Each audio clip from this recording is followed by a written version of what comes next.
Most men believe that a hug is just a hug, a simple, polite gesture exchanged between acquaintances, a friendly hello that carries no deeper meaning. They have no idea that within that brief moment of physical contact lies a hidden lever for connection, a subtle gateway to attraction that most men completely overlook. When executed with specific unconscious triggers, a hug becomes a non-verbal conversation that builds attraction faster than words ever could, faster than any clever pickup line or carefully rehearsed compliment. It speaks directly to her nervous system, bypassing her conscious mind and communicating value on a primal level that she cannot ignore. The mistake that most men make is believing that touch is just touch, that one hug is essentially the same as another. In reality, touch is a language, a complex system of communication that her body has been decoding since birth. Her nervous system is constantly translating your pressure, placement, and timing into feelings of safety, strength, and desire. Every hug tells a story, and the question is not whether you are telling one, but whether you are telling the right one. Master this language, and you communicate value on a level that words simply cannot reach. The philosopher Albert Camus, though not a Stoic, observed that we are all special cases. He said that everyone wants to be special, but that the secret to being special is to make others feel special. And few things make a woman feel more special than a hug that communicates safety, strength, and genuine presence. Where you place your hand during a hug is your first statement, your opening line in this silent conversation. Most men go for the upper back or the shoulders, or worse, they give a light pat that says nothing more than, "We are friends." This is the vocabulary of a platonic acquaintance. It communicates familiarity, but it does not communicate desire. It does not communicate depth. The powerful move is to anchor your palm firmly on the lower back, just above the tailbone. This is not a romanticized zone in the way that many men think. It is a neurological one. This area is densely packed with nerve endings and is linked to a sense of stability and protection. When your hand rests there with calm assurance, it bypasses her conscious critique and signals masculine presence and security. It says, without a single word, that you can hold space, literally and figuratively. It says that you are a man who is grounded, who is steady, who can be trusted. The Roman philosopher Cicero wrote that the eyes, the face, and the expression are the windows to the soul. But the hands, in many ways, are the windows to intention. When a man places his hand on a woman's lower back, he is communicating a level of intention that most men never express. He is telling her that he is not afraid of closeness, that he is not afraid of connection, that he is not afraid to be the one who leads. The philosopher Seneca, who wrote extensively on the nature of human connection, observed that the greatest gift we can give another person is our attention. And in a hug, attention is communicated through touch. When you anchor your palm on her lower back, you are giving her your full attention. You are telling her that in this moment, she is the only thing that matters. The ancient Stoics understood that true power lies in mastery of the self, in the ability to control one's own impulses and desires. And when a man masters his own impulses, when he is not grabbing or groping, but simply resting his hand with calm confidence, he communicates a rare form of power. She feels that. She responds to that. She is drawn to that. Because in a world full of men who are desperate, anxious, and uncertain, a man who is calm and grounded stands out like a lighthouse in a storm. This is where intention meets physics. A hesitant, loose hug broadcasts insecurity. It feels like you are asking permission to be there, like you are uncertain whether you are welcome. It communicates a lack of confidence that she can feel instantly. Your embrace should be a confident enclosure. Firm, consistent pressure that wraps around her and communicates that you are not afraid to take up space. Don't crush, but do convey solidity. This creates a palpable sense of refuge, a feeling that she can let her guard down because she is safe. She should feel momentarily enveloped by your frame, not just lightly touched by your arms. The difference between a hug that feels like a polite gesture and a hug that feels like an embrace is the difference between being forgettable and being unforgettable. The philosopher and psychologist William James, often called the father of American psychology, wrote that the deepest principle in human nature is the craving to be appreciated, and appreciation is communicated through presence. When you hold her with firm, consistent pressure, You are communicating that you appreciate her enough to be fully present. You are not distracted. You are not looking over her shoulder. You are not already thinking about the next thing. You are with her.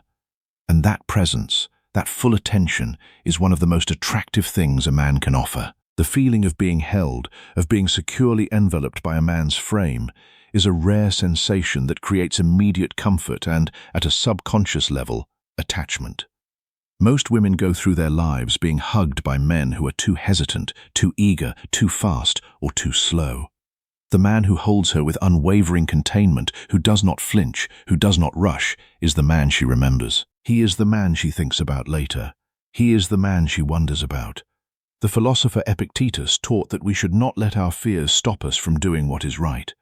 And when a man is afraid to hold a woman firmly, when he is afraid to communicate his presence, he is letting his fear stop him from expressing what is natural and right.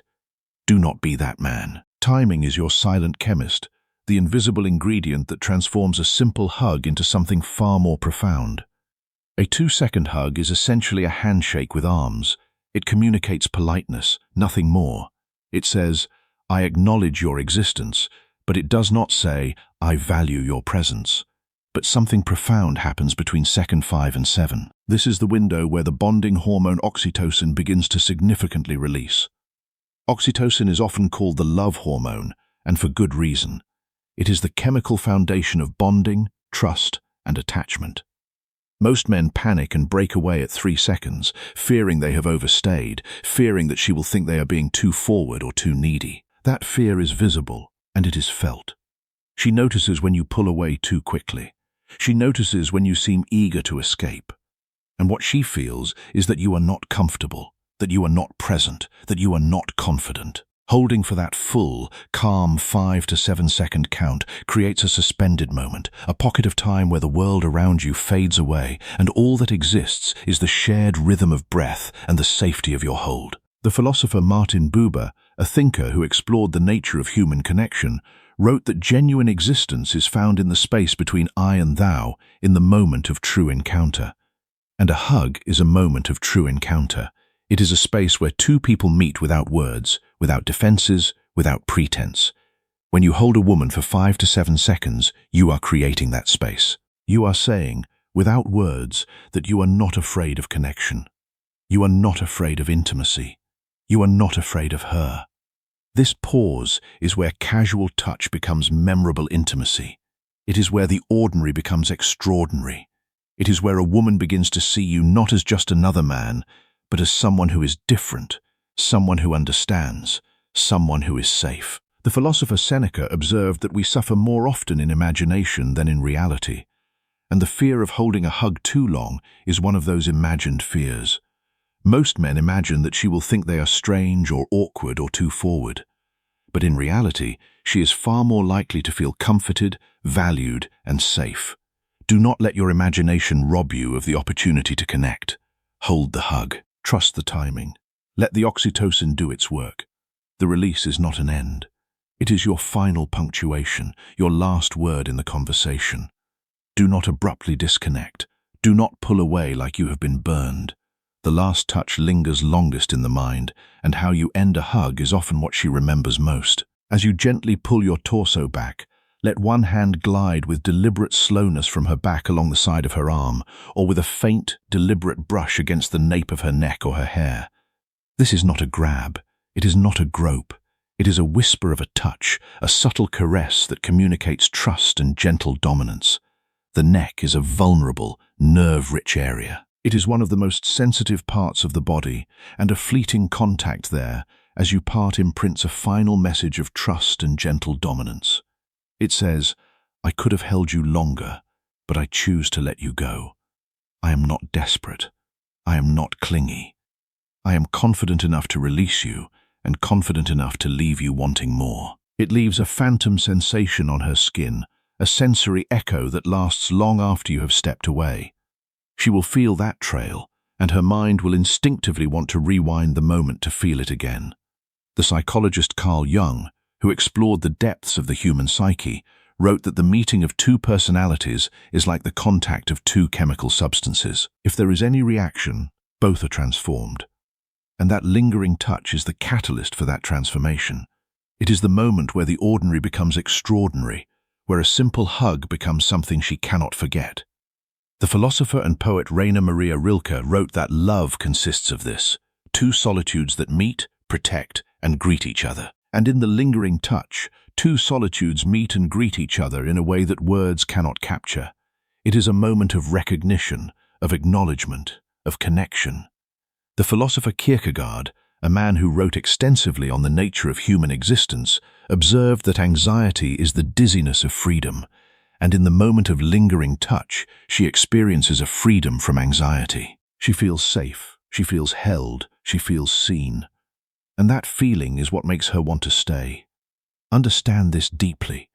The gap between an average man and an irresistible one is not found in grand speeches, expensive gifts, or elaborate gestures. It is built in these millimeter-perfect details, these subtle nuances that speak directly to her subconscious. It is found in the way you hold her, the way you release her, the way you make her feel in those brief moments of contact. Most men will never learn these details. They will continue to hug the way they always have, without awareness, without intention, without presence. They will continue to wonder why they are overlooked, why they are friend-zoned, why they are forgotten. But you now possess the blueprint to turn an everyday gesture into a key that unlocks deeper attraction. The philosopher Zeno of Citium, the founder of Stoicism, taught that we should live in agreement with nature. And it is human nature to seek connection, to crave touch, to desire presence. When you hug a woman with intention, when you apply the principles of anchoring, containment, timing, and lingering, you are living in agreement with that nature. You are connecting with her on a level that is primal, authentic, and deeply compelling. The philosopher and psychologist Abraham Maslow wrote that the need for love and belonging is one of the most fundamental human needs, and touch is one of the primary ways we satisfy that need. When you hug a woman with these principles, you are helping to satisfy that need. You are giving her what she craves, even if she does not know she craves it. The philosopher and poet Audre Lorde wrote that the erotic is a measure between the beginnings of our sense of self and the chaos of our strongest feelings. And in the hug, there is an erotic charge, a spark of connection that transcends the physical. It is a moment where chaos meets order, where two people find a shared rhythm. When you anchor your palm on her lower back, you are not just touching her. You are telling her that you are a man of substance, a man who is not afraid to lead, a man who is comfortable in his own skin. The lower back is a zone of vulnerability, and when a woman allows you to touch her there, she is granting you a small measure of trust. Do not squander that trust. Hold her with unwavering containment. Do not waver. Do not hesitate.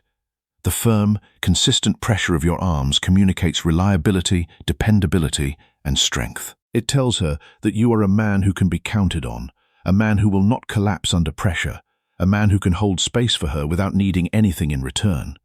The philosopher and psychiatrist Viktor Frankl, who survived the Holocaust and wrote extensively about the search for meaning, observed that between stimulus and response, there is a space, and in that space is our power to choose our response. In the hug, between the moment of contact and the moment of release, there is a space. And how you fill that space determines everything. Fill it with presence, with intention, with calm confidence, and you will create a moment that she will not forget. Fill it with hesitation, with anxiety, with distraction, and you will create a moment that she will barely remember. The alchemical duration of 5 to 7 seconds is not arbitrary. It is grounded in neuroscience. It is the window where the brain begins to release oxytocin, the bonding hormone that creates feelings of trust and attachment. Most men rush through this window, eager to escape the perceived awkwardness of holding a woman too long. But in doing so, they miss the very moment where connection is forged. The philosopher and writer Henry David Thoreau observed that the mass of men lead lives of quiet desperation. And in the realm of touch, most men are indeed desperate. They are desperate to connect, but they do not know how. They are desperate to be desired, but they do not know what to do. They are desperate to be remembered, but they do not know how to leave a mark. You now know how. You now know that the 5 to 7 second window is where connection is built. You now know that holding a hug just a little longer than expected is what makes it memorable. The philosopher and theologian Thomas Merton wrote that love is the only way to grasp another human being in the innermost core of his personality. And in the hug, you are grasping another human being in the innermost core of her personality. You are touching her soul through the medium of her body. The lingering signature, the final punctuation of the hug, is perhaps the most powerful element of all. The neck is one of the most sensitive and vulnerable parts of the body. When you brush it with a faint, deliberate touch, you are sending a message that is both intimate and confident. You are saying, "I see you. I am not afraid of you. I am not afraid of your power." It is a gesture of trust, of respect, of gentle dominance. The philosopher Friedrich Nietzsche wrote that what does not kill us makes us stronger. And in the context of touch, what does not rush us makes us memorable. When you take your time, when you do not rush the release, when you let your touch linger, you are not just hugging a woman, you are imprinting yourself on her memory. She will not forget the way you held her. She will not forget the way you released her.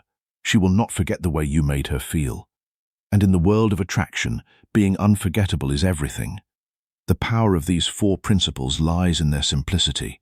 They are not complicated techniques that require years of practice. They are small adjustments, subtle shifts in awareness that anyone can learn and apply. The difference between the man who hugs like a friend and the man who hugs like a lover is not a matter of genetics or charisma. It is a matter of intention. It is a matter of paying attention. The philosopher and poet Johann Wolfgang von Goethe wrote that knowing is not enough, we must apply. Willing is not enough, we must do. And now that you know these principles, the next step is to apply them. The next step is to do. The next step is to hug with intention, to hug with presence, to hug with confidence. The philosopher and psychologist Carl Rogers, who pioneered the field of humanistic psychology, wrote that the only person who is educated is the one who has learned how to learn and change. You have now learned. The question is whether you will change, whether you will take what you have learned and apply it to your life, whether you will become the man who hugs like a lover, who touches like a poet, who connects like a philosopher. The choice is yours. But if you do choose to apply these principles, you will find that your interactions with women will never be the same. You will find that they respond to you differently. You will find that they remember you longer. You will find that they desire you more. The philosopher and poet Maya Angelou wrote that people will forget what you said. People will forget what you did, but people will never forget how you made them feel. And when you hug a woman with these principles, you are making her feel something that she will not forget. You are making her feel safe. You are making her feel seen. You are making her feel desired. And those feelings are the foundation of attraction. Use this knowledge with respect. Use it with confidence. Use it only with genuine interest. Because the goal is not to manipulate or control. The goal is to connect, to communicate, to build a bridge between 2 souls. The philosopher Martin Heidegger, a thinker who explored the nature of being, wrote that being is time. And in the hug, being is time. It is a moment of shared time, a moment where 2 people exist together in the same space, the same rhythm, the same breath. Do not waste that moment. Hold it, cherish it, make it count. The philosopher and writer Khalil Gibran, whose work explored the depths of human emotion, wrote that love knows not its own depth until the hour of separation. And in the lingering touch, she will know the depth of your love. She will feel it in the whisper of your fingers on her neck. She will feel it in the slow, deliberate release. She will feel it in the way you hold her and let her go. And she will wonder, who is this man? What is he about? Why does he feel different? And those questions will lead her to want to know more. And wanting to know more is the beginning of attraction. The philosopher and mystic Rumi wrote that the minute I heard my first love story, I started looking for you, not knowing how blind that was. Lovers don't finally meet somewhere. They are in each other all along. And in the hug, 2 people who have been looking for each other finally meet. They are in each other all along. The hug is just the recognition of what has always been there. A connection waiting to be made. A spark waiting to be lit. And with these 4 principles, you have the tools to light that spark. Use them wisely. Use them well. And watch as the world of attraction opens up before you. If this changed how you see every future interaction, Smash that like button and share this with someone who needs to master the unspoken language of attraction. For more insights into mastering the unspoken language of attraction, subscribe to the channel and hit the notification bell. And if this video helped you in one way or another, please consider supporting the channel using the Super Thanks feature. Your support means a lot, and it helps us keep creating better content specially for you. Every contribution goes directly into improving the quality of these videos and bringing you more of the Stoic wisdom and psychological insights that you have come to expect. Stay grounded, stay present, and I will see you right here in the next one.